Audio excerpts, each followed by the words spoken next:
السلام عليكم. لا تنسوا الاعجاب بالفيديو والاشتراك في القناة تشجيعا لنا لنستمر بنشر المزيد إن شاء الله.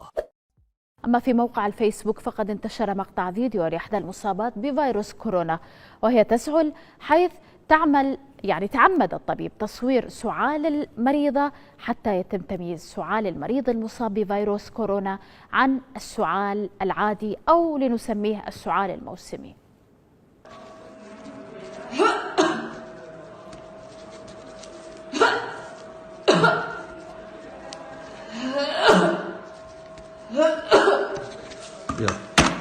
سریع سرم آمپول بزن تا تمام شد و بیا تو.